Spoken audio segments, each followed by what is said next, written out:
Welcome.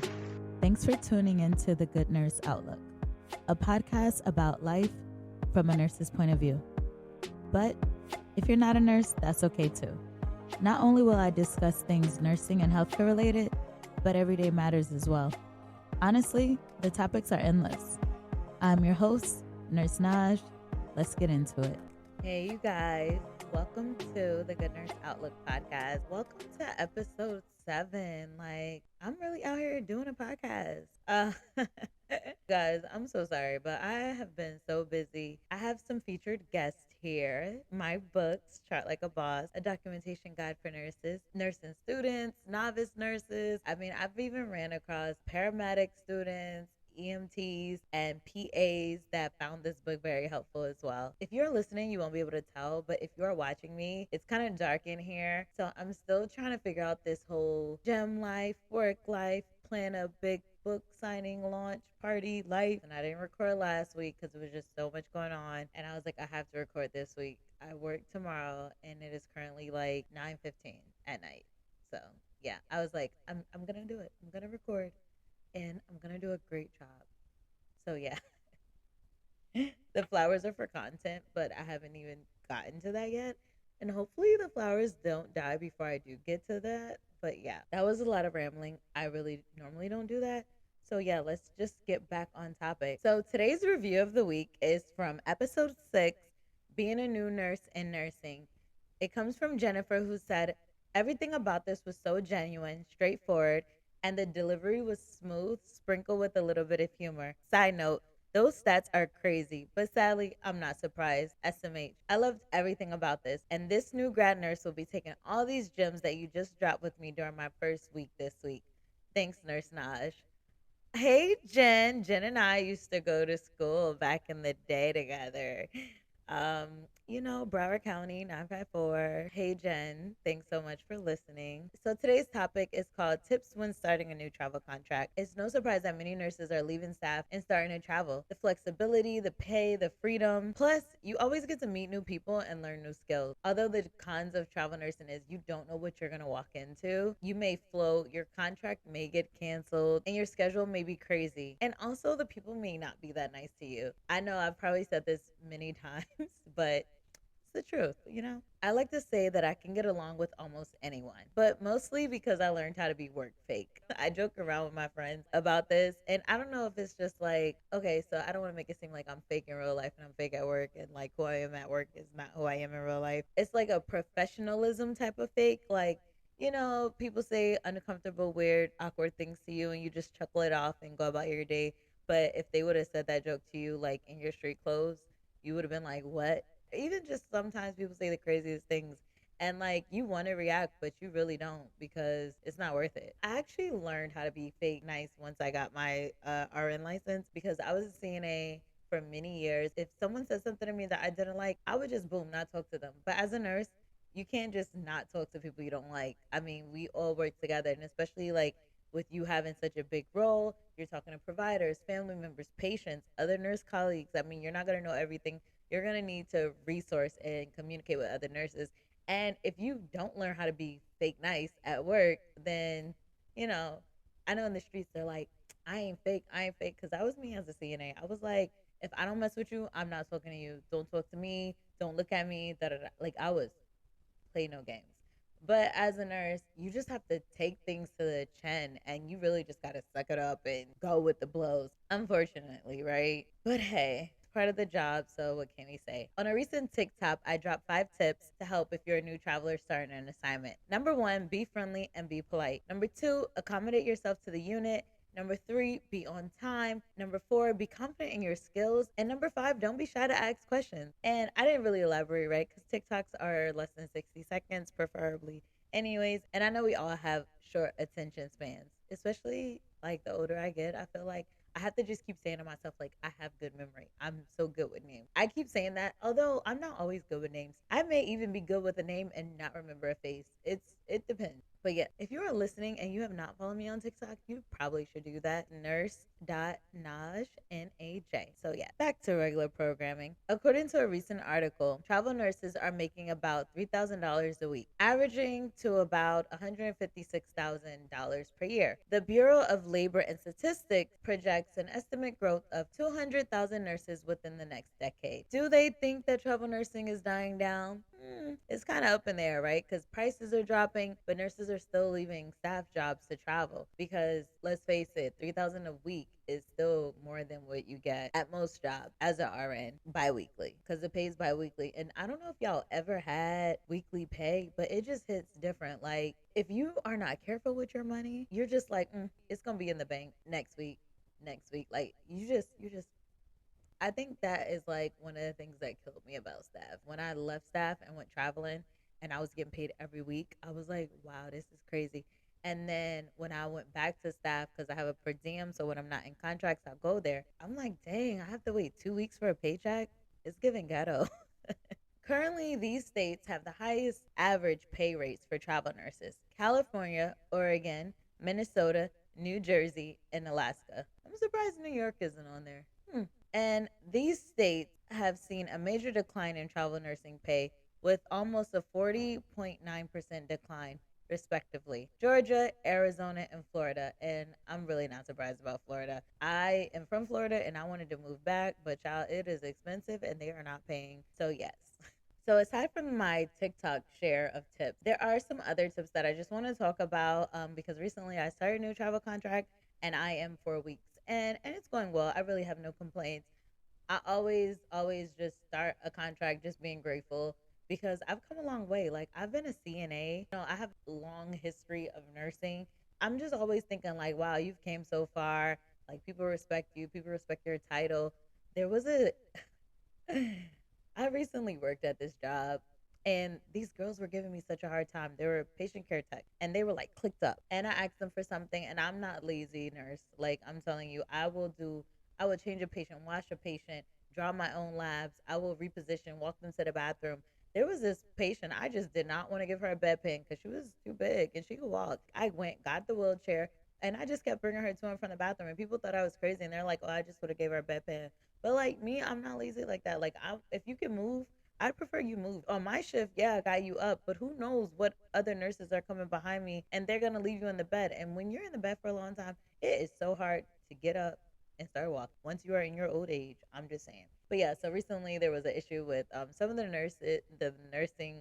I don't even know what to call them because people get mad. You call them nursing aides, they don't like that. You call them patient care techs, they don't like that. I don't patient care associates. I really the thing is, before I sound like I completely disregard people titles, I went to the girls and I was like, "Hi, can you please identify yourself? What's your role here?" And they said, "Look at my uniform. Like behavioral health aides are supposed to wear black, and the nursing attendings are supposed to wear blue." But like people were wearing whatever they wanted to. It was the weekend, so I really didn't know who they were. But nonetheless, those girls were like not nice to me. I just had up to here with them, and I was like, I'm not doing this anymore. And I told the charge nurse if she could switch me out because I was in like a locked unit. There's a part of the ED, it's like a behavioral health unit, so psych patients will go there, and if you're psych and you're medical, it's a locked unit. And I'm like, I cannot be in this locked unit with these girls that are giving me attitude about everything. I mean, I asked to get a urinal. It was an attitude. I asked her like different things, and not like I wasn't busy. They were clicked up on their phones, and I literally was giving a report while I had someone else being transported out. And I said, "Excuse me, the patient's asking for a urinal. Could you grab that?" It was attitude, but nonetheless, experiences like that you're gonna encounter. Surprisingly, I just went to the charge nurse and I was like, "Hey, when." Because in the ER, there's like different types of shifts. People come in at 11, 3, etc. So I was like, when the next nurse come in, can you swap me out and I'll be like float nurse or I'll be a help nurse and she can go in there because these girls are being this type of way and I've been tolerating it, but now it's becoming too much. It was a big thing. I don't even know how I got on this topic. But yeah. Oh yeah, I remember because I was talking about my license and how I worked hard for it. But yeah, basically the manager did not like how they were treating me or talking to me, and she knew that I don't play around when I work. So she actually said something to the girls, which I don't know what she said, but they came back on some yes, nurse. How can I help you, nurse?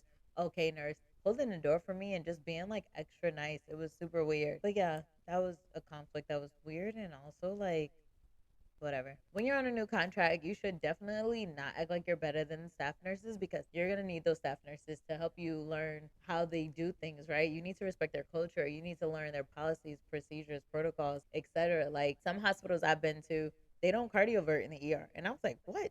Or in some hospitals, the nurses don't like clean the beds and prepare the room. I was so surprised. This hospital I just left, cleaning the monitor, wiping the bed down. I was even sweeping the floor. Like nothing is above me. Like nothing is beneath me, above me. I don't really know what it is, but whatever. I'm not above doing anything. That's what I should have said. But yeah, I'm not above doing anything. And I was so like, you don't do that, they do that. And I was like, no, it's fine. They're like, yeah, but you keep doing their work, they not gonna do it. And they wasn't doing it anyway. So people don't understand. Sometimes it just takes too much energy for me to try to get you to do your job when I could just do it and be done with you. By the way, I don't like the glare of my books right now, but check out my website or my social medias. Another story I want to share. Today is just like a sharing story day. So there was this nurse at the job, and it was so funny because she started randomly. We were in a locked unit, and she just started talking to me about like what did I think of nurses who have their masters, and I said that's interesting. She went on this whole rampage. Oh, I think nurses need 10 years minimum before they get their nurse practitioner, and she just really she was crazy. Oh gosh, she was just like so mean and so nasty and so negative. I was like, whoa, what did anybody do to you? Of course, I just fake smile, fake work. Like I just put on that smile. Oh, really? That let me listen because I'm not about to say nothing, ma'am. I don't even know you. Like what? So she starts dogging out nurse practitioners. She starts dogging out nurse educators. I was like, well, we are all entitled to our beliefs. I was like, honestly, I respect everybody in their different roles and positions. She was like, these nurses, they just go straight for a nurse practitioner. They don't even spend no time at the bedside and da da da. And just look at the ones we got here. When conversation becomes uncomfortable, I just get up and go. I find something to do. You know when you can't say nothing, so you just get up and go. That's me. I was like, oh well, that's a different outlook. Okay. And then I was like, oh, I'm gonna go real quick and I was like gone. Then the day went on, and I had my book out because I was trying to chart something. And I couldn't remember it. She was like, oh, can I see that? I was like, yeah, sure. So I showed her my book, and she read that I had my master's. And then she also read that I had graduated from nurse practitioner school. When I tell you this woman turned red in the face, and then she tried to I went away, obviously. I was like doing something for my patients, but when I came back, she tried to clean it up and was like, oh, you have your master's in nurse practitioner? I was like, yeah. She's like, well, what are you doing here? I'm like, I love nursing. Is that a crime? Can I not be an ER nurse and have a master's degree? And she was like, oh, I just find it odd. I mean, I wouldn't be here if I had your license. Ma'am, you were just dogging on my license. Like, what are we talking about? I believe that's a perfect example of like just not feeding into the crazy things that people can say and will say to you. Like, you never know. People are going to say some beyond the wall things, and then they're going to retract their statement. I just smiled through everything. Oh, and another experience that I had. One day I came into work, and I never really have an issue, but this one nurse, she decided that she wanted to make the assignment. And I was like, okay, well, we normally do the assignment by status and by alphabetical order, but she didn't want to do it by like status or alphabetical order. She wanted to pick what patients she got and what patients she didn't get. But when you're working in the ER, honey, you could be like that if you want, but you never know what you're going to get. Like, I'm telling you, if there is a patient coming and they say, like, oh, this patient is here for a laceration, I'll take them. If nobody else, if they don't know who to give them, give me the laceration, because the next thing that could come in could be something a level one acuity. Level one is pretty high. Let's go with level two. It could be like a level two acuity. Like I'll take a lac over that. Although lacs can turn into brain bleeds, because that has definitely happened to me before. But nonetheless, the girl was being very unfair with the assignment, and then as the assignment went on, she had a very bad day because those patients she was getting was not good. So if you have the chance or an opportunity to like be fair, be fair. Enough with story time.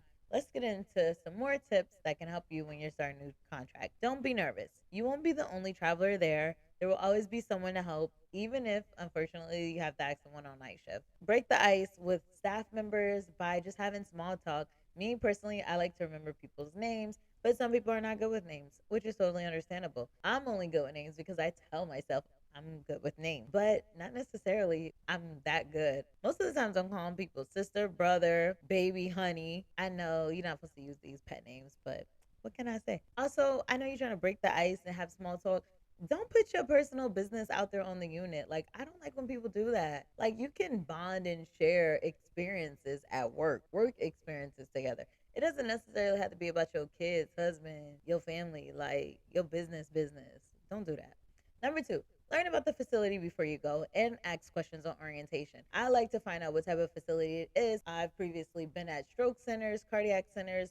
I went to this one place, their cardiac calves, I mean, from door to balloon was less than 7 minutes. When this patient came in, he was diaphoretic, complaining of chest pain. They had this patient, no lie, because I was the nurse. They did the EKG out front. They saw the STEMI. They wheeled him in. They had stripped this man's clothes, tied up all his belongings, had date timed it, called his family members. He already had two 18 gauges in his arm. He had the nasal cannula on, and he was given the aspirin, etc. And he was answering questions while we're on our way to the elevator to get him on a cardiac cath table. Like, I've never seen nothing like that before, but it was so amazing. And another interesting thing, like some facilities, the nurses will get the EKGs and then they'll give it to the doctor. This facility, the nurses don't really get the EKGs after, but they have a lot of providers here, so it would make sense that the provider will see the EKGs before. Number three, don't take things personal. I've had doctors yell at me during a code. I've had techs yell at me about using the vital sign machine and not plugging it back in, even though I did vitals on all the patients. But nonetheless, just what we talked about earlier, just take it to the chin, just brush it off. Number four, be open minded. You never know what's going to happen on this assignment. My schedule is every other day, and then I may have like 2 days off, and then I'm back every other day. And it's terrible. I'm not even going to lie. Not going to front. Hate it. Will I renew? Probably won't, just because of that. But I'm just not going to complain about it. I'm just going to go to work. Another reason, too, is the drive. It takes me an hour and some change to get there. And my days are really long, like 15, 17, 18-hour days, because I'm up at 5 a.m. I'm not home till 9. I don't like that. It's giving ghetto. And number five, jump in. Always try to learn something new. I'll never forget there was a nurse that told me that he learned how to do a IV ultrasound at one of his old contracts because apparently they were slow at night, so the doctor would show him. Interesting. I mean, different places have different scope of practices and things that they'll let you do. And I thought that was really cool. I mean, I've always wanted to learn how to do ultrasounds via IV. So, hey, and of course, have fun. You'll meet new people. You'll gain wonderful experience. Travel nursing is awesome. It does come with some ups and downs, but like just be positive, be open minded, take in these tools. If you don't know something, write it down, go home, study it, because you'll see after a while things will become very repetitive. How do you think like those nurses on certain units? They always say, like, oh, this nurse knows so much. Take her out of that environment and throw her into a new environment. People who could know so much because they've been in the same environment for 5, 10 years. Like after a while, you're gonna know, okay, we gotta start the patient on this. Oh, we gotta do this, we gotta do that. It's not like rocket science. But anyways, I don't want to say that to sound like whatever. But if you're a new nurse and you're feeling like you're not getting it and things aren't clicking, don't worry about it. Things will click. If you're a new traveler or you're just starting a new assignment and you feel like this is becoming too much and it's overwhelming, just stick it out. I mean, you're there for a few weeks. Learn everything that you can. Pray before you go in there. We had a bad day, and this woman, she's African. She was like, "Oh my gosh, I have to go pray because the day is so bad and I need the Lord." And I was like, "Girl, me too. Me too." I was like, "Can we pray together?" Because I love the Lord and I love somebody that's going to love the Lord with me. Like, yes, sister, let's pray and let's, get through this shift. Thanks so much for tuning in and listening. I know this was kind of like a rapid episode, but I feel like, I have to make these episodes, even if I'm not talking about anything for a few moments. I hope you learned something. Until next time, thanks so much for tuning in to the Good Nurse Outlook podcast. I'm your host, Nurse Naj. God bless you. Have an amazing week. Bye.